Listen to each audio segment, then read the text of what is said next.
নমস্কার, ইচ্ছে উড়ানে সকলকে স্বাগত। আজ আমরা যে গল্পটি পড়ব সেই গল্পটির নাম হলুদ পোড়া। গল্পটির লেখক মানিক বন্দ্যোপাধ্যায়। শুনতে থাকুন। সে বছর কার্তিক মাসের মাঝামাঝি। 3 দিন আগে পরে গাঁয়ে দুটো খুন হয়ে গেল। একজন মাঝবয়সী জোয়ানমত্ত পুরুষ আর 16-17 বছরের একটি রোগা ভীরু মেয়ে। গাঁয়ের দক্ষিণে ঘোষেদের মজা পুকুরের ধারে একটা মরা গজারি গাছ বহুকাল থেকে দাঁড়িয়ে আছে। স্থানটি ফাঁকা, বন জঙ্গলের আব্রু নেই, কাছাকাছি শুধু কয়েকটা কলা গাছ। ওই গজারি গাছটার নিচে একদিন বলাই চক্রবর্তীকে মরে পড়ে থাকতে দেখা গেল। মাথাটা আটচির হয়ে ফেটে গেছে, খুব সম্ভব অনেকগুলো লাঠির আঘাতে। চারিদিকে হইচই পড়ে গেল বটে, কিন্তু লোকে খুব বিস্মিত হলো না। বলাই চক্রবর্তীর এইরকম অপমৃত্যুই আশেপাশে 10টা গাঁয়ের লোক প্রত্যাশা করেছিল, অনেকে কামনা করেছিল। অন্যপক্ষে শুভ্রা মেয়েটির খুন হওয়া নিয়ে হইচই হলো কম, কিন্তু মানুষের বিস্ময় ও কৌতূহলের সীমা রইল না। গেরস্থ ঘরের সাধারণ ঘরোয়া মেয়ে, গাঁয়ের লোকের চোখের সামনে 8-10টা মেয়ের মতো বড় হয়েছে। বিয়ের পর শ্বশুর বাড়ি গেছে এবং মাসখানেক আগে যথারীতি বাপের বাড়ি ফিরে এসেছে ছেলে বিয়েবার জন্যে। পাশের বাড়ির মেয়েরা পর্যন্ত কোনো দিন কল্পনা করার ছুতো পায়নি যে মেয়েটার জীবনে খাপছাড়া কিছু লুকোনো ছিল। এমন ভয়াবহ পরিণামে নাটকীয় উপাদান সঞ্চিত হয়েছিল। গায়ে সবশেষের সাজের বাতিটি বোধহয় যখন সবে জ্বালা হয়েছে, তখন বাড়ির পেছনে ডোবার ঘাটে শুভ্রার মতো মেয়েকে কে বা কারা যে কেন গলা টিপে মেরে রেখে যাবে ভেবে উঠতে না পেরে গাঁ শুদ্ধ লোক যেন অপ্রস্তুত হয়ে রইল। বছর 1.5 মেয়েটা শ্বশুর বাড়ি ছিল, গাঁয়ের লোকের চোখের আড়ালে। সেখানে কি এই ভয়ানক অঘটনের ভূমিকা গড়ে উঠেছিল? দুটো খুনের মধ্যে কি কোনো যোগাযোগ আছে? 20-30 বছরের মধ্যে গাঁয়ের কেউ তেমনভাবে জখম পর্যন্ত হয়নি। যখন হলো পরপর একেবারে খুন হয়ে গেল দুটো। তার একটা পুরুষ, অপরটি যুবতী নারী। দুটি খুনের মধ্যে একটা সম্পর্ক আবিষ্কার করার জন্য প্রাণ সকলের ছটফট করে। কিন্তু বলাই চক্রবর্তী শুভ্রাকে কবে শুধু চোখের দেখা দেখেছিল তাও গাঁয়ের কেউ মনে করতে পারে না। একটুখানি বাস্তব সত্যের খাদের অভাবে নানাজনের কল্পনা ও অনুমানগুলো গুজব হয়ে উঠতে উঠতে মুচড়ে যায়। বলাই চক্রবর্তী সম্পত্তি পেল তার ভাইপো নবীন। 40 টাকার চাকরি ছেড়ে শহর থেকে সপরিবারে এসে ক্রমাগত খোঁচার খুঁটে চশমার কাঁচ মুছতে মুছতে সে পাড়ার লোককে বলতে লাগলো, 50 টাকা রিওয়ার্ড ঘোষণা করেছি। কাকাকে যারা অমন মার মেরেছে তাদের যদি ফাঁসি কাটে ঝুলোতে না পারি। চশমার কাঁচের বদলে মাঝে মাঝে কোঁচার খুঁট দিয়ে সে নিজের চোখও মুছতে লাগলো। ঠিক 21 দিন গায়ে বাস করার পর নবীনের স্ত্রী দামিনী সন্ধেবেলা লণ্ঠন হাতে রান্নাঘর থেকে উঠোন পেরিয়ে শোবার ঘরে যাচ্ছে। কোথা থেকে অতি মৃদু একটু দমকা বাতাস বাড়ির পূব কোণের তেঁতুল গাছের পাতাকে নাড়া দিয়ে তার গায়ে এসে লাগলো। দামিনীর হাতের লণ্ঠন ছিটকে গিয়ে পড়ল দক্ষিণের ঘরের দাওয়ায়। উঠানে আছড়ে পড়ে হাত পা ছুটতে ছুটতে দামিনীর দাঁতে দাঁত লেগে গেল। দালানের আনাচে কানাচে ঝোড়ো হাওয়া যেমন গুমড়ে গুমড়ে কাঁদে, দামিনী আওয়াজ করতে লাগলো সেই রকম। শুভ্রার দাদা ধীরেন স্থানীয় স্কুলে মাস্টারি করে। গাঁয়ে সেই একমাত্র ডাক্তার, পাশ না করা ডাক্তার। ফিজিক্সে অনার্স নিয়ে বিএসসি পাশ করে 7 বছর গাঁয়ের স্কুলে জিওগ্রাফি পড়াচ্ছে। প্রথম দিকে প্রবল উৎসাহের সঙ্গে 47খানা বই নিয়ে লাইব্রেরি, 7 জন ছেলেকে নিয়ে তরুণ সমিতি, বই পড়ে সাধারণ রোগী বিনামূল্যে ডাক্তারি, এই সব আরম্ভ করেছিল। গেও একটি মেয়েকে বিয়ে করে 2 বছরে 4টি ছেলে মেয়ের জন্ম হওয়ায় এখন অনেকটা ঝিমিয়ে গেছে। লাইব্রেরিতে বইয়ের সংখ্যা 300-তে উঠে থেমে গেছে। তার নিজের সম্পত্তি হিসেবে বইয়ের আলমারি তার বাড়িতেই তালাবন্ধ হয়ে থাকে। চাঁদা কেউ দেয় না, তবে 2-4জন বই পড়া আর একবার পড়ার জন্য মাঝে মাঝে চেয়ে নিয়ে যায়। বছরে 2-3বার তরুণ সমিতির মিটিং হয়। 4 আনা 8 আনা ফি দিয়ে এখন সে ডাক্তারি করে, ওষুধ বিক্রি করে। ধীরেনকে যখন ডেকে আনা হলো, কলসি কলসি জল ঢেলে দামিনী মূর্ছা ভাঙা হয়েছে, কিন্তু সে তাকাচ্ছে অর্থহীন দৃষ্টিতে। আপন মনে হাসছে আর কাঁদছে, এবং যারা তাকে ধরে রেখেছিল তাদের আঁচড়ে কামড়ে পালিয়ে যাওয়ার চেষ্টা করছে। ধীরেন গম্ভীর চিন্তিত মুখে বললে, শাহপুরের কৈলাস ডাক্তারকে একবার ডাকা দরকার। আমি চিকিৎসা করতে পারি, তবে কি জানেন, আমি তো পাশ করা ডাক্তার নই, দায়িত্ব নিতে ভরসা হচ্ছে না। বুড়ো পঙ্কজ ঘোষাল বলাই চক্রবর্তীর অনুগ্রহে বহুকাল সপরিবারে পরিপুষ্ট হয়েছিলেন। তিনি বললেন, ডাক্তার কি হবে? তুমি আমার কথা শোনো বাবা নবীন, কুঞ্জকে অবিলম্বে ডেকে পাঠাও। গায়ের যারা ভিড় করেছিল তারা প্রায় সকলেই বুড়ো ঘোষালের কথায় সায় দিল। নবীন জিজ্ঞাসা করল, কুঞ্জ কত নেয়? ধীরেন বলল, ছি, ওসব দুর্বুদ্ধি করো না নবীন। আমি বলছি তোমায়, এটা অসুখ, অন্য কিছু নয়। লেখাপড়া শিখেছ, জ্ঞান বুদ্ধি আছে, তুমিও কি বলে কুঞ্জকে চিকিৎসার জন্য ডেকে পাঠাবে? নবীন আমতা আমতা করে বলল, এসব খাপ ছাড়া অসুখে ওদের চিকিৎসায় ভালো ফল দেয় ভাই। বয়সে নবীন 3-4 বছরের বড়, কিন্তু এককালে দুজনে একসঙ্গে স্কুলে একই ক্লাসে পাশাপাশি বসে লেখাপড়া করত। বোধহয় সেই খাতিরে কৈলাস ডাক্তার ও কুঞ্জ মাঝি দুজনকে আনতেই নবীন লোক পাঠিয়ে দিল। কুঞ্জই আগে এলো। লোক পৌঁছবার আগেই সে খবর পেয়েছিল চক্রবর্তীদের বউকে অন্ধকারের অশরীরী শক্তি আয়ত্ত করেছে। কুঞ্জ নাম করা গুণী, তার গুণপনা দেখবার লোভে আরো অনেকে এসে ভিড় বাড়িয়ে দিল। ভর সাঁঝে ভর করেছেন, সহজে ছাড়বেন না, এই বলে সকলকে ভয় দেখিয়ে সঙ্গে সঙ্গে আবার অভয় দিয়ে কুঞ্জ বলল, তবে ছাড়তে হবেই শেষতক, কুঞ্জ মাঝির সাথে তো আর চালাকি চলবে না। ঘরের দাওয়া থেকে সকলকে উঠোনে নামিয়ে দেওয়া হলো। বিড়বিড় করে মন্ত্র পড়তে পড়তে কুঞ্জ দাওয়ায় জল ছিটিয়ে দিল। দামিনীর এলো চুল শক্ত করে বেঁধে দেওয়া হলো দাওয়ার একটি খুঁটির সঙ্গে। দামিনীর না রইল বসবার উপায়, না রইল পালাবার ক্ষমতা, তাকে আর কারো ধরে রাখবার প্রয়োজন রইল না। নড়তে গিয়ে চুলের টান লাগায় দামিনী আর্তনাদ করে উঠতে লাগলো। কুঞ্জ টিটকারি দিয়ে বলতে লাগলো, রও বাছা ধন রও, এখনই হয়েছে কি, মজাটি টের পাওয়াচ্ছি তোমায়। ধীরেন প্রথম দিকে চুপ করেছিল, বাধা দিয়ে লাভ নেই, গায়ের লোক কথা শোনে না, বিরক্ত হয়। এবার সে আর ধৈর্য ধরতে পারল না। তুমি কি পাগল হয়ে গেছো নবীন? তুমি চুপ করো ভাই। উঠানে 30-35 জন পুরুষ নারী এবং গোটা 5 লণ্ঠন জড়ো হয়েছে। মেয়েদের সংখ্যা খুব কম, যারা এসেছে বয়সও তাদের বেশি। কম বয়সী মেয়েরা আসতে সাহস পায়নি, অনুমতিও পায়নি। যদি ছোঁয়াচ লাগে, নজর লাগে, অপরাধ হয়। মন্ত্রমুগ্ধের মতো এতগুলি মেয়ে পুরুষ দাওয়ার দিকে তাকিয়ে ঘেঁষাঘেঁষি করে দাঁড়িয়ে থাকে।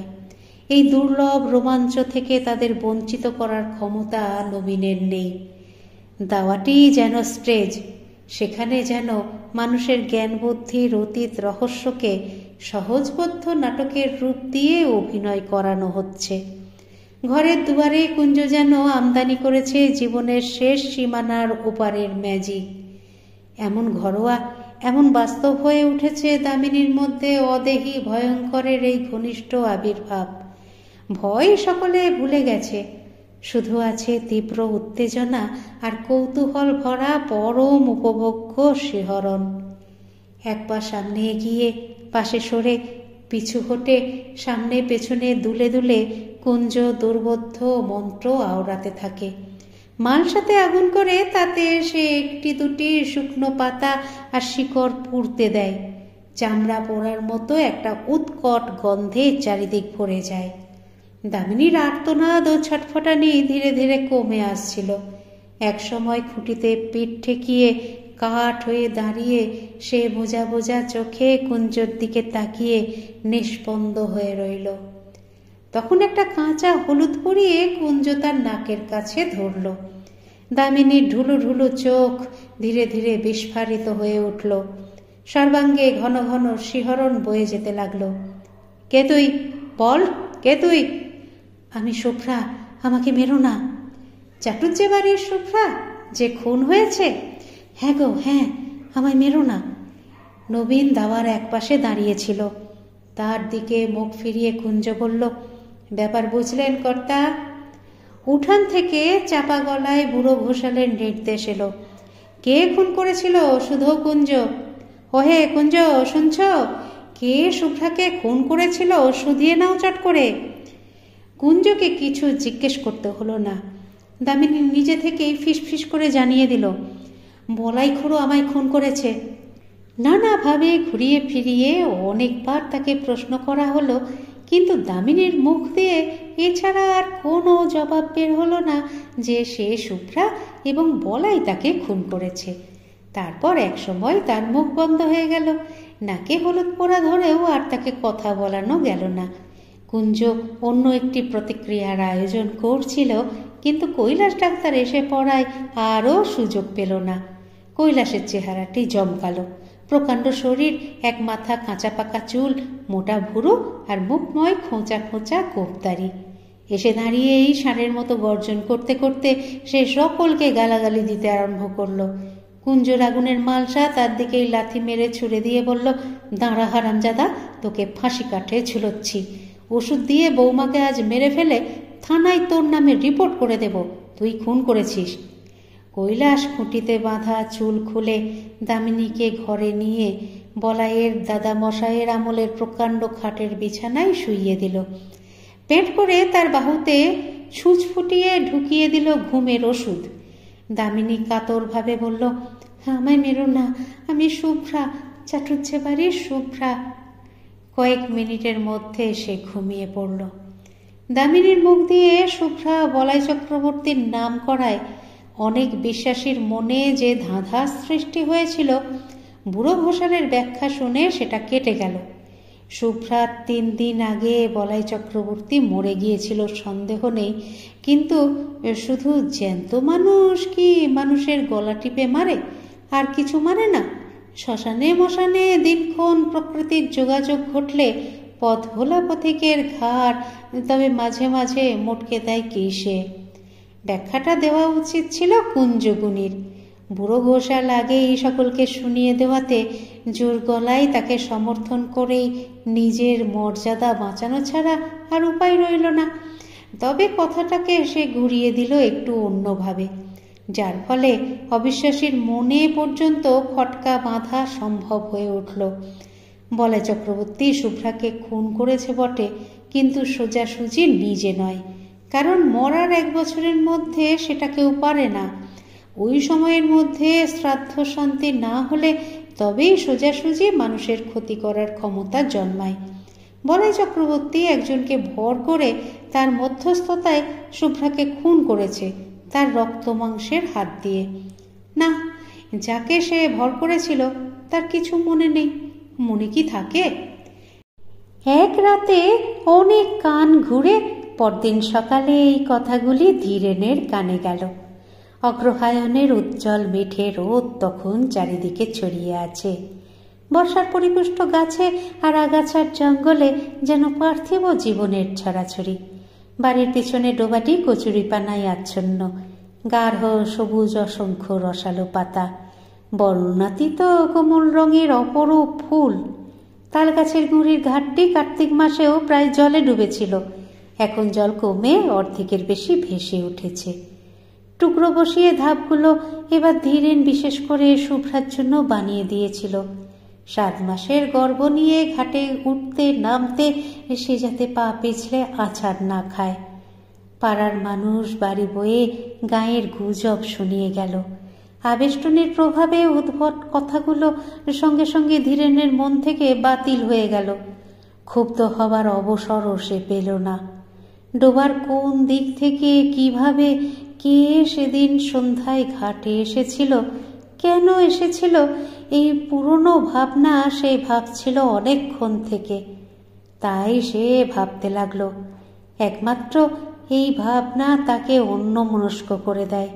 ক্ষোভ ও বিষাদের তার এত প্রাচুর্য এখন যে মাঝে মাঝে কিছুক্ষণের জন্য অন্যমনস্ক হতে না পারলে তার অসহ্য কষ্ট হয়।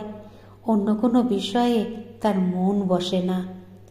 ভাতের থালা সামনে ধরে নিয়ে শান্তি বলল, আমার কিন্তু মনে হয় তাই হবে, নইলে।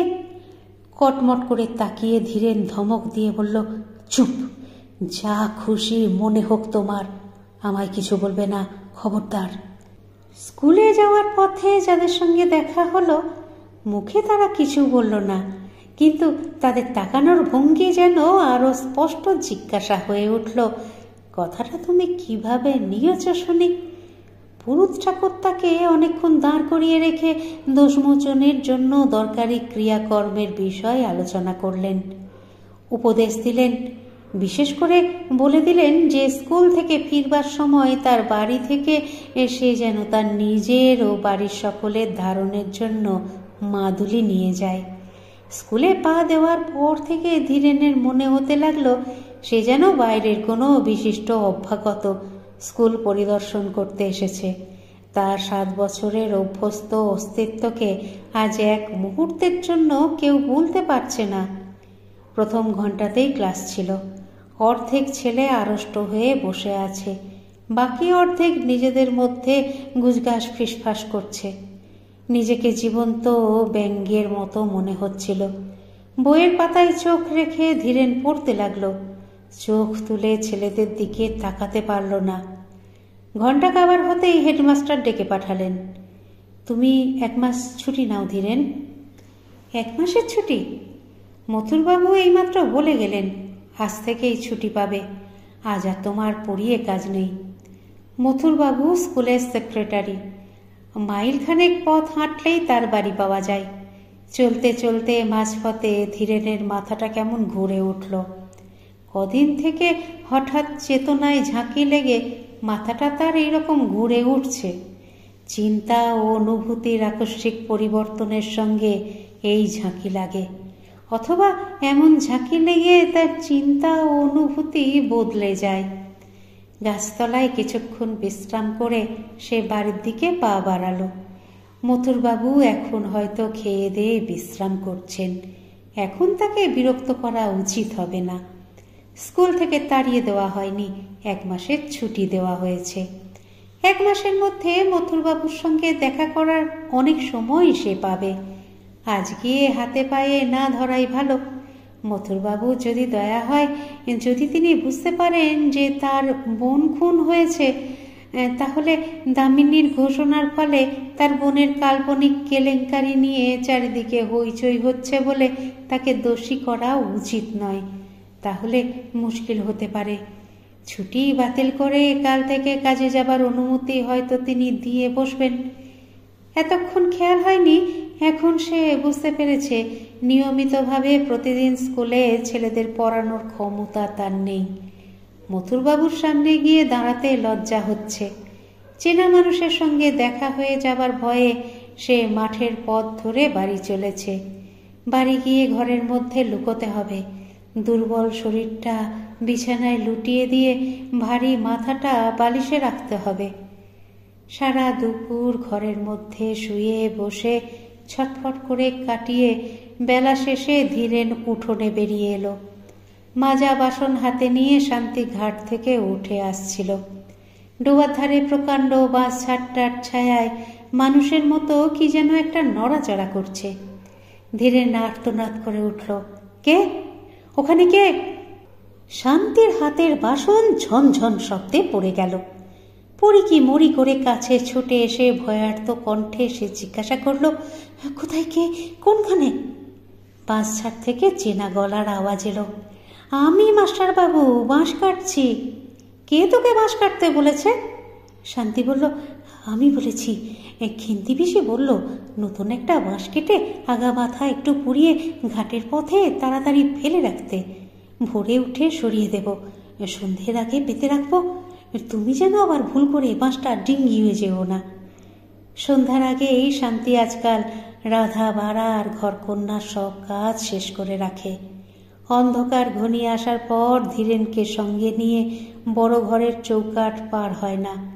ছেলে মেয়েদেরও ঘরের মধ্যে আটকে রাখে। সন্ধ্যার থেকে ঘরে বন্দি হয়ে ধীরেন আকাশ পাতাল ভাবে, আর মাঝে মাঝে সচেতন হয়ে ছেলে মেয়েদের আলাপ শোনে। ছোট পিসি ভূত হয়েছে। ভূত নয়, পেতনি, বেটা ছেলে ভূত হয়। ঘরের মধ্যেও কারণে অকারণে শান্তি ভয় পেয়ে আঁতকে ওঠে। কাল প্রথম রাত্রে একটা পেঁচার ডাক শুনে ধীরেনকে আঁকড়ে ধরে গোঙাতে গোঙাতে বমি করে ফেলেছিল। বড় ঘরের দাওয়ার পূব প্রান্তে বসে তামাক টানতে টানতে দিনের আলো ম্লান হয়ে এলো। এখানে বসে ডোবার ঘাট আর দুধারের বাঁশঝাড় ও জঙ্গল দেখা যায়। জঙ্গলের পর সেনেদের কলা বাগান, সেনেদের কাছারি ঘরের পাশ দিয়ে দূরে বসেদের মজা পুকুরের তীরে মরা গজারি গাছটার ডগা চোখে পড়ে। অন্ধকার হবার আগেই কুয়াশায় প্রথমে গাছটা, তারপর সেনেদের বাড়ি আবছা হয়ে ঢাকা পড়ে গেল। তুমি কি আর ঘাটের দিকে যাবে? শান্তি জিজ্ঞেস করল। না না। তবে বাঁশ পেতে দাও। বাঁশটা পাততে হবে না। শান্তি কয়েক মুহূর্ত চুপ করে দাঁড়িয়ে রইল। তোমার চোখ লাল হয়েছে, টকটকে লাল। হোক।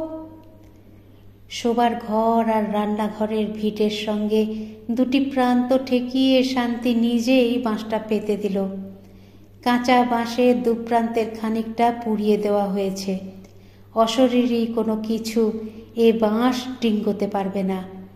ঘাট থেকে শুভ্রা যদি বাড়ির উঠোনে আসতে চায়, এই বাঁশ পর্যন্ত এসে ঠেকে যাবে।